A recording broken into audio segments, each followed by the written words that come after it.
Good evening. यहाँ पर very short answered question है और ये थर्ड पेपर से रिलेटेड है। ओके, तो यहाँ पर देखिए what is the post colonial literature. Post colonial literature होता क्या है, तो देखिए post colonial literature is the literature of countries. Post colonial literature ऐसे कंट्रीज का लिटरेचर होता है डेट वर कॉलोनाइज्ड, जो कभी ना कभी कॉलोनाइज हुई थी, है ना, मेनली बाय यूरोपियन कंट्रीज। मुख्यतः जो है यूरोपियन कंट्रीज के द्वारा कभी ना कभी इनको कॉलोनाइज किया गया था। ऐसे देश के लिटरेचर को पोस्ट कॉलोनियल लिटरेचर कहते हैं।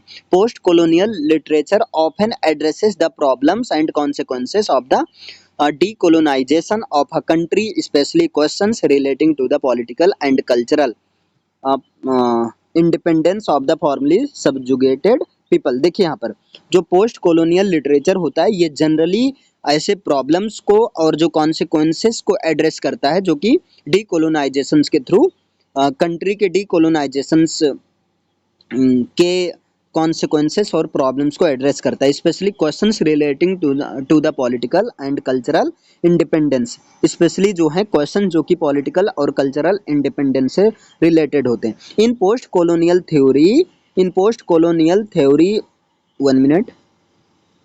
In post-colonial theory, the voice given to marginal identities, to characters who are on the periphery in the early migration or in history, but through the retelling of history from post-colonial perspective, these identities come in the center। यहाँ पर देखिए next question है, what are the main concepts of post colonial. Post colonial का main concepts क्या होता है, तो broadly a study of effects of colonialism on cultures and studies. Broadly रूप से जो है ये कॉलोनियलिज्म का जो इफेक्ट है ये जो है कल्चर्स पर और सोसाइटीज पर आता है। It is concerned with both how European nations conquered and controlled the third world.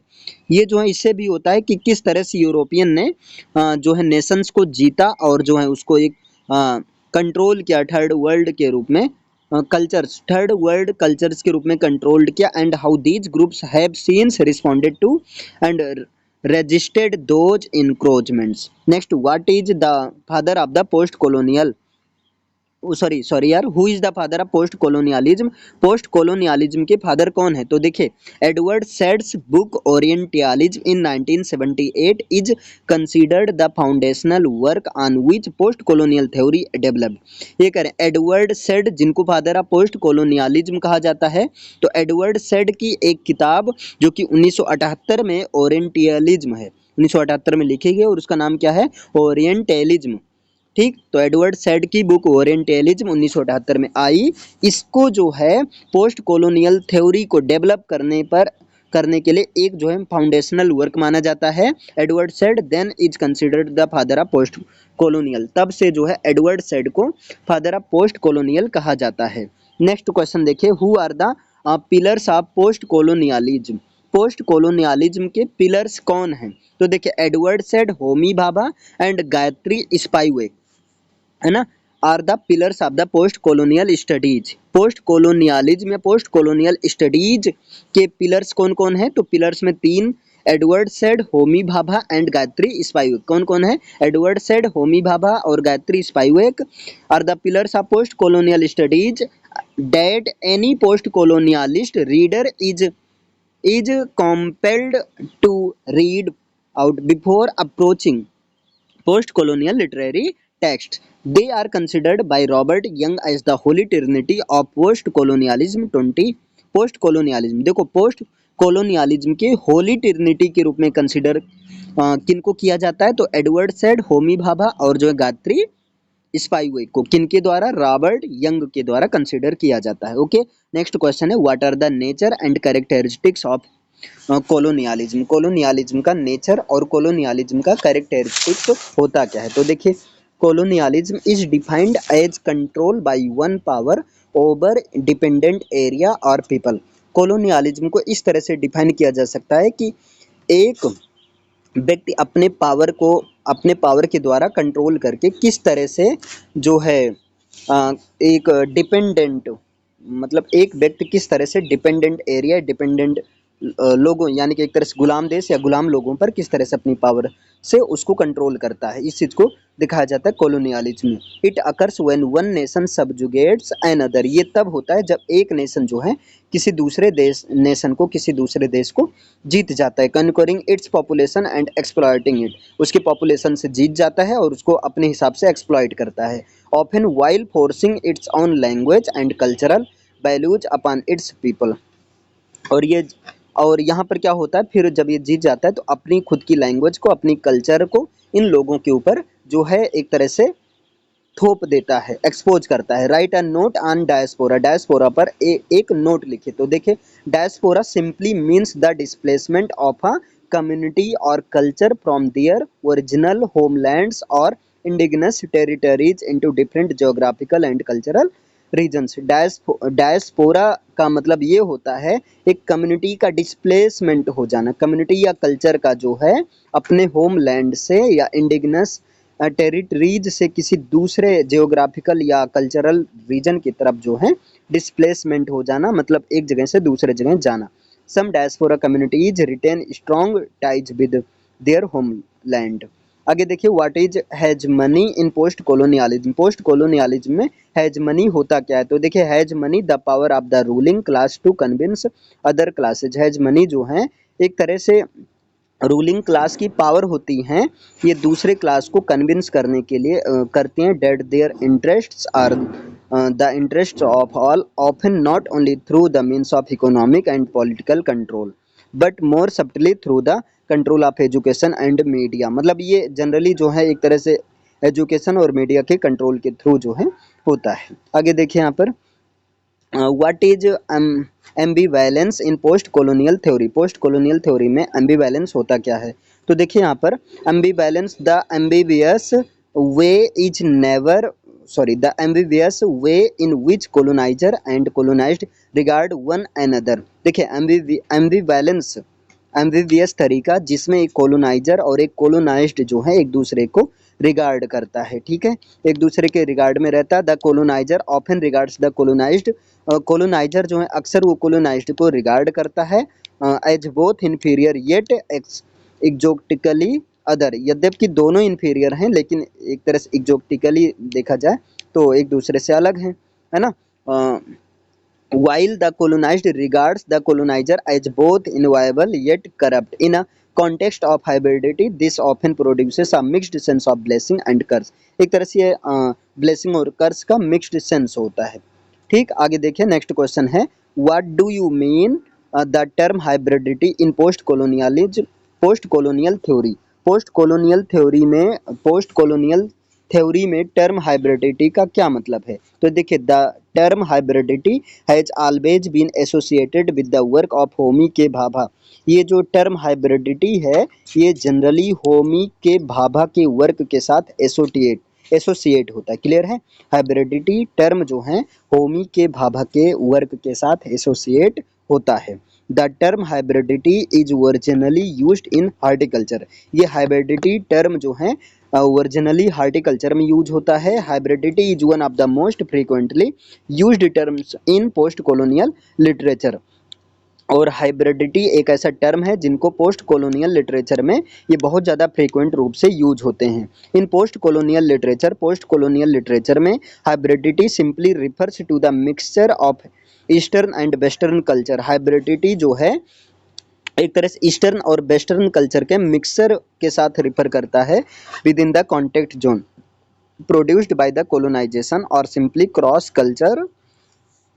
Cultural exchange. यहाँ पर नेक्स्ट क्वेश्चन है discuss surfacing as a post colonial novel. Discuss कीजिए कि सरफेसिंग नॉवेल जो है जिसको मार्गरेट एटवुड ने लिखा ये एक पोस्ट कॉलोनियल नॉवेल है। तो देखिए in Surfacing Margaret Atwood a Canadian novelist, Surfacing novel जिसको मार्गरेट एटवुड ने लिखा जो कि एक कैनेडियन नॉवेलिस्ट हैं, हु डील्स विद फेमिनिज्म और सेल्फ डिस्कवरी। ये जो है फेमिनिज्म या सेल्फ डिस्कवरी से डील करती हैं by executing the two types of concepts, two type की कॉन्सेप्ट्स का एग्जीक्यूट करते हुए। एक तो है साइको एनालिसिस और दूसरा है पोस्ट कॉलोनियलिज्म, क्लियर है। तो एक तरह से ये टू टाइप की कॉन्सेप्ट्स का यूज करती हैं, साइको एनालिसिस और post colonialism. The novel portrays on probing of their individuality and a women who comes back to the birth place. यहाँ पर ये नॉवेल सरफेसिंग नॉवेल जो है एक वुमेन की लाइफ को दिखाता है जो कि जो है अपने बर्थ प्लेस पर वापस आती है। नॉर्दर्न क्यूबेक, ये बर्थ प्लेस इनका कहाँ है? कनाडा में नॉर्दर्न क्यूबेक है। यानी कि एक वुमेन जो कि कनाडा के नॉर्दर्न क्यूबेक जो कि इसका बर्थ प्लेस है यहाँ पर वापस आती है to discover her last father, अपने मिसिंग फादर को डिस्कवर करने के लिए, खोजने के लिए। ठीक, नेक्स्ट क्वेश्चन है write a note on the concept of third space by Homi Bhabha. Homi Bhabha के थर्ड स्पेस के कॉन्सेप्ट पर नोट लिखें। The title the third space is taken from the work of the influential cultural and post colonial theorist Homi Bhabha.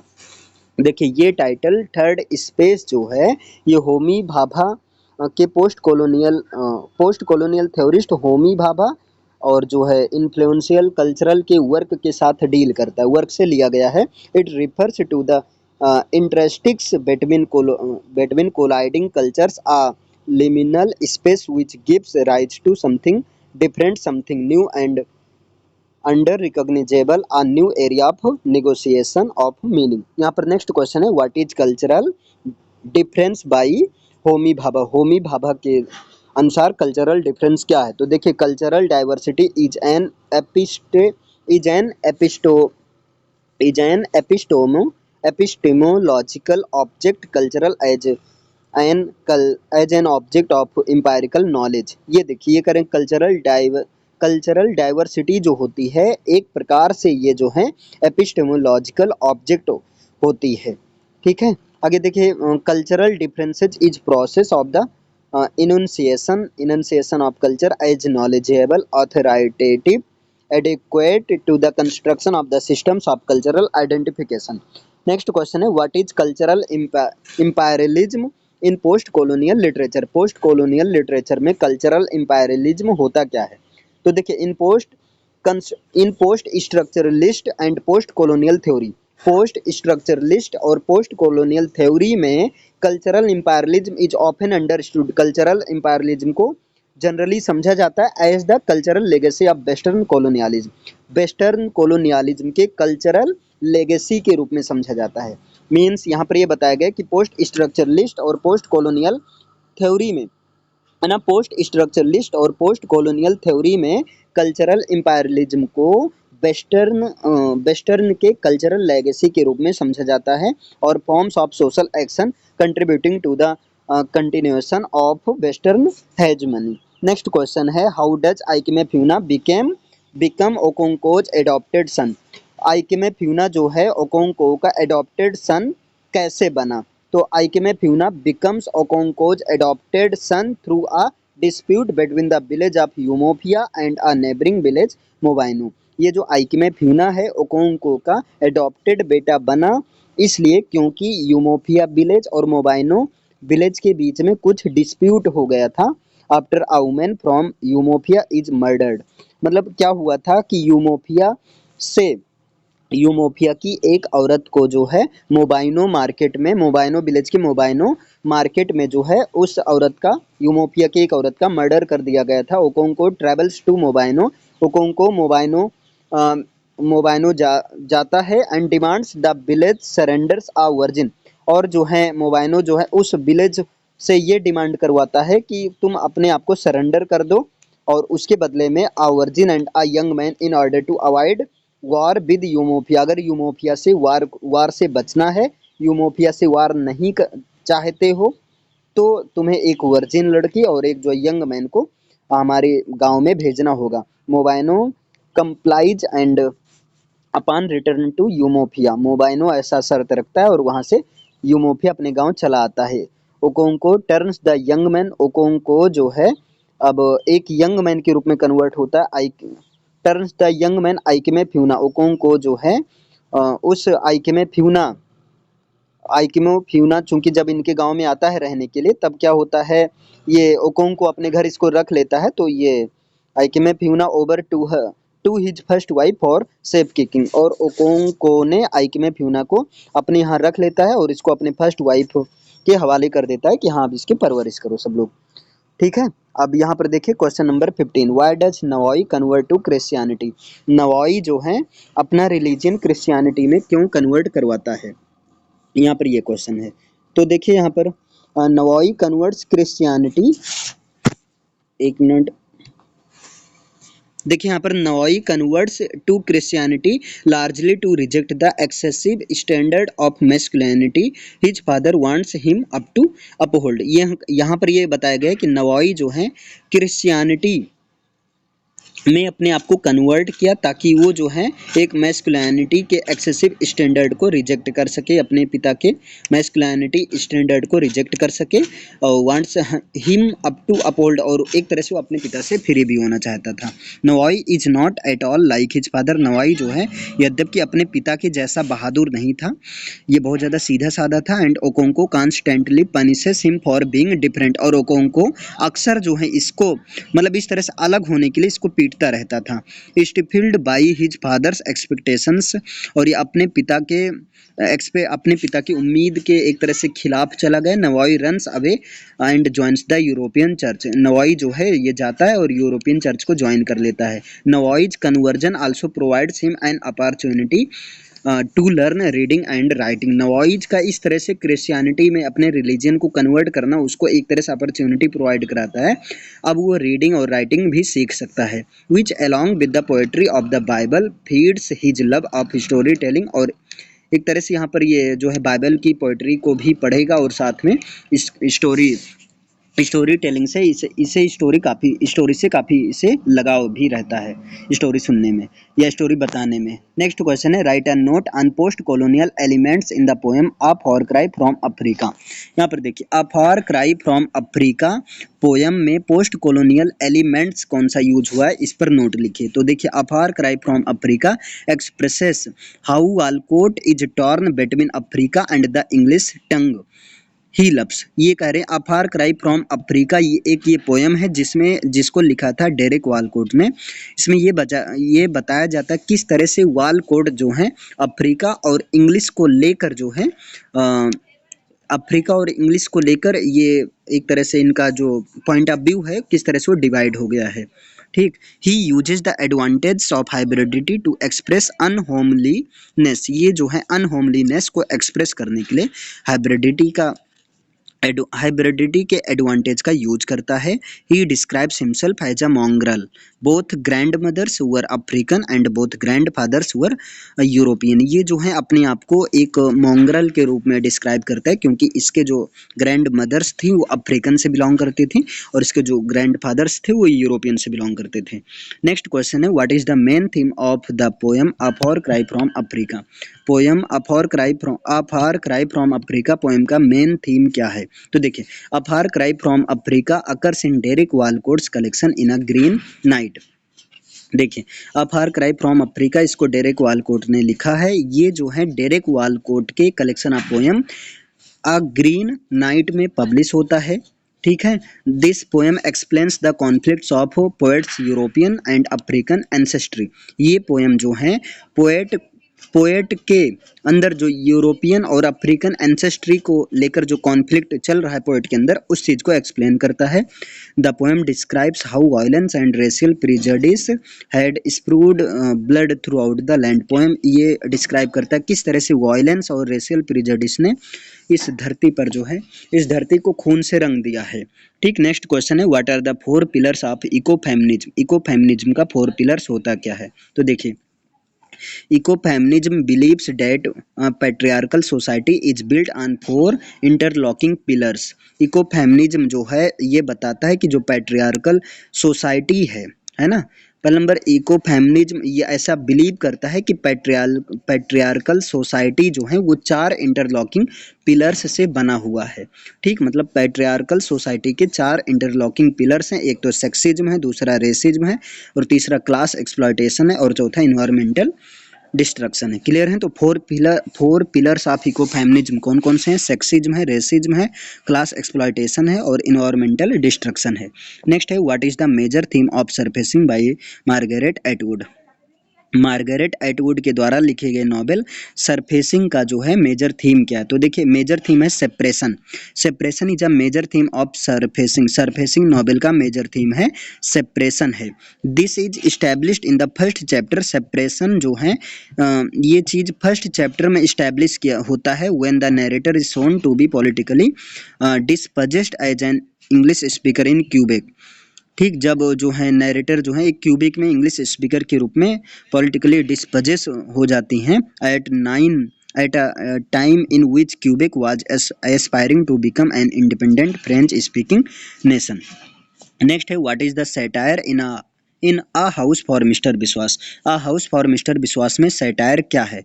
तो देखिए a house for mister Vishwas it is a novel written by Mahesh sorry A House for Mr. Biswas written by 1 minute written by B.S. Naipaul. Clear? तो A House for Mr. Biswas written by B.S. Naipaul. Mohan विश्वास sorry अच्छा इसका satire की बात करना है। This novel is a satire on Hindu customs traditions rituals and rights. ये novel जिसका नाम है अ हाउस फॉर मिस्टर विश्वास ये जो है हिंदू कस्टम को सैटायर करता है, हिंदू ट्रेडिशंस को, हिंदू रिचुअल्स को और हिंदू राइट्स को ये जो है सैटायर करता है। किसको सैटायर करता है? Hindu customs, Hindu traditions, rituals and rites. Naipaul's novels are about his his his peregrination of orthodoxy is prevalent in Hinduism. Next है who is the protagonist of B S Naipaul's a house for mister Biswas. ये करें B S Naipaul की novel a house for mister Biswas में protagonist कौन है? तो देखिए मोहन विश्वास प्रोटागोनिस्ट है। Mohan Biswas a protagonist inspired by Naipaul's father. Mohan Biswas जो कि एक प्रोटागोनिस्ट है जो कि नायपॉल्स के फादर को इंस्पायर करता है। Means Mohan Biswas represents the B S Naipaul's father. Mohan Biswas B S Naipaul के फादर को रिप्रेजेंट करता है। As he struggles to find his freedom and a house for of his own. जैसा कि ये मोहन विश्वास जो है अपनी फ्रीडम के लिए और एक घर के लिए जिंदगी भर स्ट्रगल करता है। The son of a poor labourer in Trinidad mister Biswas is forced to live as a guest in one crowded inhospitable house after another. अब यहाँ पर जो है यहाँ ट्रिनिडैड में इसको जो है सन ऑफ पुअर लेबरर्स, एक पुअर लेबरर के सन के रूप में मिस्टर विश्वास ये चीज़ फोर्स होता है कि वो जो है एक क्राउडेड इनहॉस्पिटेबल हाउस में जो है रहने के लिए मजबूर होता है। ठीक, इसके बाद नेक्स्ट क्वेश्चन है how does the poet describe the migration of the bird season after season. Poet मतलब किस तरह से ये डिस्क्राइब करता है बर्ड के माइग्रेशन को जो कि सीजन आफ्टर सीजन माइग्रेट करते हैं, इस चीज़ को पोएट कैसे डिस्क्राइब करता है? तो देखिए a bird lives in a country, एक बर्ड ऐसी कंट्री में रहती है only when the season is favourable to it. वो तभी उस कंट्री में रहती हैं जब सीजन जो है, जब वहाँ का सीजन उनके लिए फेवरेबल होता है। इफ विंटर कम्स, अगर विंटर का सीजन आता है, the bird has to suffer without enough food, तब बर्ड को जो है फूड के लिए बहुत ज़्यादा सफ़र करना पड़ता है। इन सेवर मतलब सर्दी के दौरान, ठंड में। So whenever there is winter, इसलिए जब भी विंटर आ जाता है the bird migrates to a country, तब ये बर्ड्स ऐसे कंट्री में माइग्रेट कर जाती हैं वेयर देयर इज समर, जहाँ पर समर का सीजन होता है। 10 सीजन आफ्टर सीजन, इस प्रकार ये season wise the bird is moving between two distant places. इस प्रकार सीजन वाइज ये बर्ड जो हैं दो अलग अलग प्लेस में मूव करती रहती हैं, एक प्लेस से दूसरे प्लेस तक मूव करती रहती हैं। It is the birds love for life, ये जो है एक तरह से लाइफ के प्रति बर्ड्स का लव होता है, सर्वाइवल के प्रति। ठीक है, अगर ऐसा ना करें तो वो सर्वाइव नहीं कर पाएंगे। That forces it for migration, means अपने सर्वाइवल के लिए ही उनको माइग्रेशन करना पड़ता है। It is just like a man moving from one city to another city for his survival, ये ठीक एक इंसान की तरह है जो कि अपने सर्वाइव के लिए एक सिटी से दूसरे सिटी में जाता है। नेक्स्ट क्वेश्चन है describe the last migration of the world. तो यहाँ पर देखिए the very phrase last migration indirectly refers to the last journey of the bird during which it is going to die. ये जो है फ्रेज है last migration, ये indirectly जो है बर्ड के लास्ट जर्नी को रिफर करता है। अब वो जब वो लास्ट जर्नी में जा रहे हैं तो वहाँ पर वो अबाउट टू डाई, लगभग मरने ही वाली हैं। ठीक है, the bird is flying in the sky, bird जो है स्काई में फ्लाई कर रही हैं। Crossing several dangerous places beneath her deserts valleys unnatural palm trees, और वहाँ पर सेवरल डेंजरस प्लेसेस को क्रॉस कर रही हैं और जो है एक तरह से अपने नीचे मतलब deserts valleys unnatural palm trees temples palaces moorlands cliffs, इन सब के ऊपर से उड़ रही हैं। ठीक, इन सबको क्रॉस करते हुए आगे जा रही हैं। Death is hinted by abnormalities in nature. अब यहाँ पर नेचर में जो है एबनॉर्मलिटीज होता है।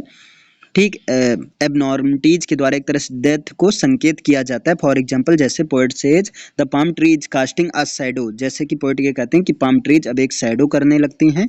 Date is not its on shadow, migration means survival, यहाँ माइग्रेशन का मतलब सर्वाइवल है। But this last migration implies death, लेकिन इनका ये लास्ट माइग्रेशन इनको सर्वाइवल की ओर नहीं बल्कि डेथ की ओर ले जा रहा है, क्योंकि ये वीकनेस और कोल्डनेस की वजह से इनकी डेथ होने वाली है या हो जाएगी। नेक्स्ट क्वेश्चन है how did the bird die, bird की डेथ कैसे हुई। तो देखिए the bird suddenly lost its way, bird की जो डेथ हुई अचानक बर्ड जो अचानक अपने रास्ते को भूल जाती हैं। इट वॉज लेफ्ट अलोन, अब वो अकेली हो जाती हैं। अवे फ्रॉम हर कंपेनियंस, अपने साथी लोग से अलग हो जाती हैं, अपने कंपेनियन से अलग हो जाती हैं। It became single and weak, अब वो अकेली पड़ जाती हैं और कमज़ोर पड़ जाती हैं। इट फेल्ट, ऐसा लगता है that it was the appointed season by God for her death, ऐसा लगता है कि ये जो है उनके डेथ के लिए भगवान के द्वारा ये अपॉइंट किया गया सीजन हो। The invisible thread between the soul and body broke, अब ये जो सोल और बॉडी के बीच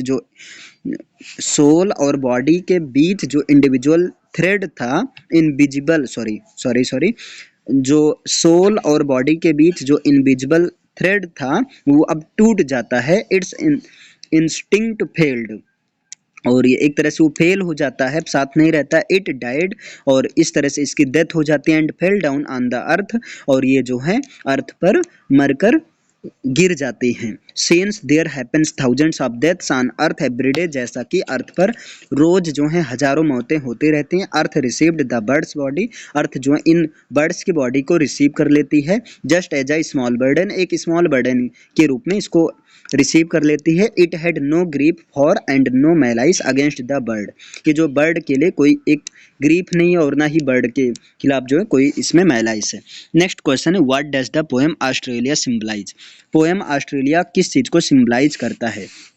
तो देखिए A D Hope gives the country Australia, A D Hope जो है ऑस्ट्रेलिया कंट्री के बारे में बताते हैं।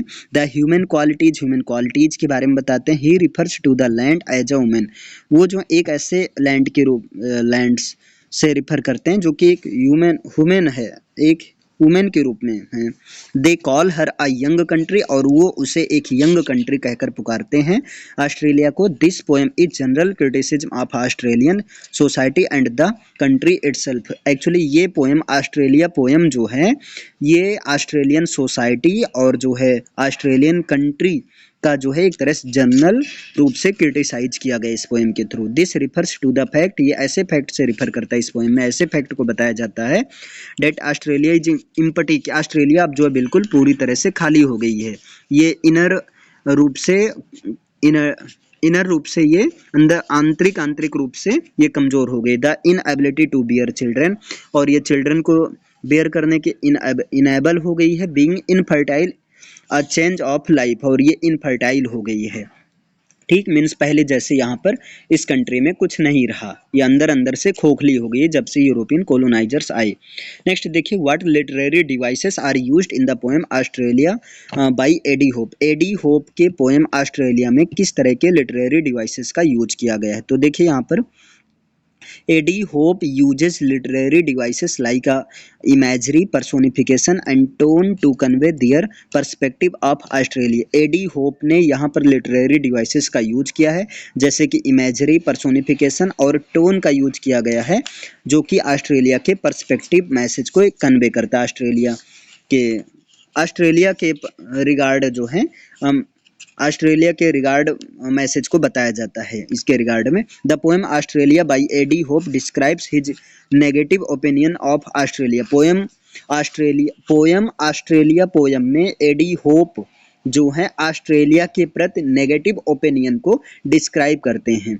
ठीक है, जैसे कि वो ऑस्ट्रेलिया को एक ऑस्ट्रेलियन लैंडस्केप पर उसे एक तरह से गिरा हुआ पाते हैं। ठीक है, आगे यहाँ पर नेक्स्ट देखें, what is the theme of the company of lovers by Judith Wright. Judith Wright की poem the company of lovers का थीम क्या है? तो देखिए, Judith Wright poem the company of lovers makes just a position of two essential forces of major impact upon human existence, the effects of love and those of death. तो यहाँ पर देखिए, ये जो है द कंपनी ऑफ लवर्स का theme क्या है? तो जूडिथ राइट जो है द कंपनी ऑफ लवर्स को लिखती हैं, ये जो है एक तरह से टू इसेंशियल फोर्सेस को जस्ट पोजीशन में बताती है। मतलब सीधा यहाँ पर मैं अपनी लैंग्वेज में बता रहा हूँ। यहाँ पर एक स्पीकर जो कि लास्ट कंपनी के मेंबर्स हैं, वो बताते हैं कि किस तरह से वो रात में एक दूसरे से मिलते हैं, अपनी समस्याओं को भूलकर एक दूसरे के साथ वो एक दूसरे के साथ कुछ समय बिताकर हैप्पीनेस फील करते हैं, महसूस करते हैं। नेक्स्ट देखिए, what is the summary of the company of lovers by Judith Wright. ठीक, जूडिथ राइट के द्वारा लिखी गई द कंपनी ऑफ लवर्स की समरी क्या है? तो देखिए, certainly this poem is a powerful and poignant reflection on the fleeting nature of life and love. निश्चित रूप से ये poem the company of lovers जो है एक पावरफुल और पॉइग्नेंट है, मीन्स लाइफ और डेथ के फ्लीटिंग नेचर से डील करती है। ये poem the company of lovers life और डेथ के फ्लीटिंग नेचर से डील करती है। तो इसमें लाइफ और डेथ के फ्लीटिंग नेचर पर एक पॉइग्नेंट रिफ्लेक्शन और एक पावरफुल रिफ्लेक्शन को दिखाया गया है। ठीक, set against the backdrop of the second world war, और इसको सेकंड वर्ल्ड वार के बैकड्रॉप के अगेंस्ट जो है सेट की गई, मतलब इसको सेकंड वर्ल्ड वार के दौरान लिखा गया। The speaker who is a member of a last company, speaker जो कि एक लास्ट कंपनी के मेंबर हैं, describes how they come together in the night, ये डिस्क्राइब करते हैं, बताते हैं किस तरह से ये लोग जो हैं रात में मिलते हैं। टू फॉरगेट देयर ट्रबल्स, अपनी सारी समस्याओं को भूल जाते हैं। And find happiness in each others company, और एक दूसरे की कंपनी में हैप्पीनेस को फाइंड आउट करते हैं। नेक्स्ट क्वेश्चन है, what is the poetic style of the Judith Wright. Judith Wright ने कौन सी पोएटिक स्टाइल का यूज किया? तो देखिए, much of her poetry was marked by restraint and lyric verse. Poetry की अधिकांश पोएट्री, जूडिथ राइट की जो अधिकांश पोएट्री हैं वो लिरिक्स से डील करती हैं, यानी कि जूडिथ राइट की अधिकांश पोएट्री लिरिक पोएम के में होती हैं। That decried materialism and outside influences on native cultures. A collection of short stories, The Nature of Love, was published in 1966, and her collected poems in 1942, 1970, in 1971. देखिए, इन्होंने इनका जो पोएम है, इनका शॉर्ट स्टोरीज का जो कलेक्शन पोएम है the nature of love, ये 1966 में पब्लिश हुआ, और जो है इनका द कलेक्टेड पोएम्स 1942 और 47 1971 में पब्लिश हुआ। नेक्स्ट देखिए, what is the theme of the poem women to man by Judith Wright. Judith Wright के द्वारा लिखी गई poem women to man poem का थीम क्या है? तो देखिए, the themes in this poem are unity, life and nature. Poem women to man poem का जो थीम है वो क्या है? यूनिटी है, लाइफ है और नेचर है। The whole poem is an extended metaphor. ये पूरी की पूरी पोएम वुमेन टू मैन ये एक एक्सटेंडेड मेटाफर है। This is a dual feeling of a women, यहाँ पर वुमेन की डुअल फीलिंग को दिखाया गया है। फर्स्ट एज वाइफ, फर्स्ट एक वाइफ के रूप में, and second of coming motherhood, और सेकंड जो है बनने वाली माँ के रूप में दिखाया गया है। The feeling of the child in the womb, मतलब वोम्ब में जो बच्चे की फीलिंग है उस चीज को दिखाया गया है। नेक्स्ट देखिए, what is the theme of eco feminism in surfacing. Surfacing novel में इको फेमिनिज्म का थीम क्या है? तो देखिए, in the novel surfacing novel में the spiritual association of the protagonist with forest symbolises her being one with nature. Surfacing novel में जो protagonist का जो स्पिरिचुअल एसोसिएशन है वो जो एक तरह से फॉरेस्ट के साथ सिम्बलाइज होता है, her being one with nature. She gains knowledge of the forest, वो फॉरेस्ट के नॉलेज को गेन करती है as the source of fertility and productivity. For वो मतलब यहाँ पर जो मार्गरेट एटवुड हैं ये नॉलेज ऑफ फॉरेस्ट को गेन करती हैं एक फर्टिलिटी और प्रोडक्टिविटी के सोर्स के रूप में। Her love for nature helps her in discovering her real identity as a woman. उनका जो नेचर के प्रति जो प्यार है वो जो है उनको real identity as a woman के रूप में रियल आइडेंटिटी को डिस्कवर करने में हेल्प करती हैं। नेक्स्ट है what is the ecofeminism. Ecofeminism क्या होता है? Ecofeminism is a movement that sees a connection between the exploitation and degradation of the natural world. Ecofeminism एक प्रकार का मूवमेंट होता है जो कि एक्सप्लॉयटेशन और डिग्रेडेशन, नेचुरल वर्ल्ड के एक्सप्लॉयटेशन और डिग्रेडेशन से के साथ डील करता है। And the subordination and operation of women, और एक वुमेन के सबऑर्डिनेशन और ऑपरेशन के साथ डील करता है। It emerged in mid 1970s alongside second wave feminism and the green movement. Next देखिए यहाँ what type of poetry did Judith Wright. Judith right जो है किस तरह की पोएट्री लिखती हैं? तो देखिए फॉर द नेक्स्ट 20 ईयर्स, अगले 20 साल तक जो है Wright's poetry emerged at the rate of रफली a volume a year and showed considerable formal and thematic range. Poems about the motherhood, इनकी पोएम जनरली मदरहुड के बारे में होती हैं। अबाउट बर्ड्स, बर्ड्स के बारे में होती हैं। And about the nature of time, customs और टाइम्स और कॉस्मोस के नेचर के बारे में होती हैं। सी रोट, इनके बारे में ये लिखती हैं। ठीक है। Why is the bird called a hope, bird को एक होप के रूप में क्यों बताया गया? तो देखिए the bird that is commonly associated with symbolising hope in the dove. Bird जो कि होप के साथ सिम्बलाइज करता है वो बर्ड है होप। वो बर्ड का नाम है डब, यानी कि डब मीन्स होता है बत्तख, जिसको एक सिंबल ऑफ पीस माना गया, शांति का प्रतीक माना गया है। ठीक। In many cultures and religions the dove is seen as the symbol of peace, hope and new beginnings. Means कई सारे कल्चर्स और कई सारे रिलीजियंस में डब बर्ड को symbol of peace, symbol of hope और सिंबल ऑफ न्यू बिगनिंग्स के रूप में कंसीडर किया जाता है। Its gentle and peaceful nature has made it a powerful symbol of optimism and positivity. Means इसका जो है डब बर्ड का जो जेंटल और पीसफुल नेचर है ये एक तरह से पॉजिटिविटी और ऑप्टिमिज्म के एक पावरफुल सिंबल को डील करती है, सिंबल से डील करते हैं। नेक्स्ट यहाँ पर देखिए what does the bird symbolize in the poem। इस पोएम में बर्ड किस चीज को सिम्बलाइज करती है? द बर्ड रिप्रेजेंट्स फ्रीडम और desire to be free. Bird जो है एक तरह से ये फ्री होने के लिए फ्रीडम को रिप्रेजेंट करती हैं। While the cage symbolises confinement और ऑपरेशन, जबकि जो केज होता है ये ऑपरेशन को या कन्फाइनमेंट को सिम्बलाइज करता है। Even the act of singing shines a spotlight on the author's ability to grow and flourish despite her challenge. Next देखिए what is the theme of the poem death of a bird. Death of a bird इसको लिखा है AD hope ने। इस AD hope की इस poem the death of the bird, इस poem का थीम क्या है? तो देखिए it is about the death of a bird. Death of a bird ये पोएम जनरली जो एक बर्ड के डेथ के बारे में है। For every bird there is this last migration, जैसा कि ये पहली लाइन है for every bird there is this last migration, हर बर्ड के लिए ये माइग्रेशन जो है उनका लास्ट माइग्रेशन है। Bird is moving from Australia to England, bird जो है ऑस्ट्रेलिया से इंग्लैंड की तरफ मूव कर रही हैं। Where the bird is about to die, जहाँ पर ये बर्ड मरने वाली हैं। Once more the breezy air awakens and inspires her heart, एक बार जब ब्रिजी एयर चलती है और इनके हार्ट को इंस्पायर करती हैं। With the warm root opening to the summer station, अब ये जो है वार्म रूट के लिए एक समर स्टेशन की तरफ चलना शुरू कर देते हैं। Love steps the course in lights across the chart. Okay clear.